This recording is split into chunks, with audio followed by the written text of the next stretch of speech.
A new intelligence on potential Iranian-directed terror attacks against Israelis. That has officials weighing a travel warning for Egypt ahead of Hanukkah. It's urging the country to beef up its security forces. And meanwhile, the crucial Gaza ceasefire negotiations are intensifying. Israel has reportedly presented Hamas with a list of 34 hostages that it insists must be released in the first phase of a deal. But 11 of the names do not meet Hamas's criteria. The names on Israel's list include hostages that Hamas considers to be soldiers, while Hamas says it will only release the sick, elderly, and children. Joining me now to discuss, British military veteran and research fellow at the Henry Jackson Society, Andrew Fox. Andrew, thank you for being with us. What would the implications of Israel issuing a travel warning for Egypt ahead of the Hanukkah holiday look like? Well, I think this just shows us that although Iran has been beaten militarily through its proxies in Gaza and in Lebanon and in Syria, actually they still retain these tentacles of terrorism that they try and wrap around the Middle East. And what we're seeing with this kind of travel order is that Egypt is as vulnerable as perhaps any of the other countries in the Middle East where they haven't really been drawn into this conflict yet. And yet here we have Iran clearly threatening to conduct operations on Egyptian soil. Hamas is beginning to cave on its negotiating position with Israel by giving up its demands for a complete halt to the war and the full withdrawal of Israeli forces. And do you think the group will eventually agree to Israel's list of 34 hostages as well?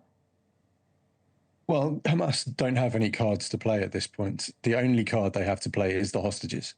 They've been beaten militarily. Their strategic capabilities and their tunnels have been destroyed. They've taken upwards of 20,000 fatalities amongst their fighting forces. And really, when they go to the negotiating table, the hostages are the only card. On top of that, they know that when Mr. Trump comes into the White House on 20th of January, he's nominated the most pro-Israel cabinet in American history. And so the situation is going to get even worse for Hamas after 20th of January. Therefore, it's very much in their interests to make a deal now. Yeah, do you see this getting done? I know at the White House, we've been reporting that they are hopeful that this could get done within this month. This month is only another week or so. Do you see it getting done by the end of December? I mean, there's a possibility, but ultimately, Hamas are not being particularly rational actors, and they haven't been since they started this war on 7th of October. That was an incredibly stupid thing for them to do.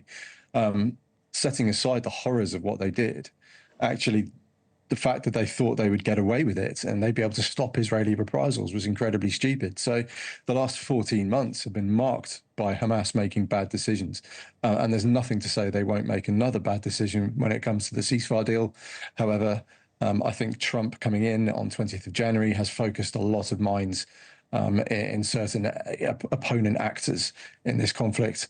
And I think there is, at this point, a far better chance of a deal than there has been at any point in the last 14 months. Well, now, British military veteran and research fellow at the Henry Jackson Society, Andrew Fox, thank you for joining us. We appreciate it. Thanks for watching. Go to joinnn.com to find NewsNation on your screen. And don't forget to click the red subscribe button below to get more of NewsNation's fact-driven, unbiased coverage.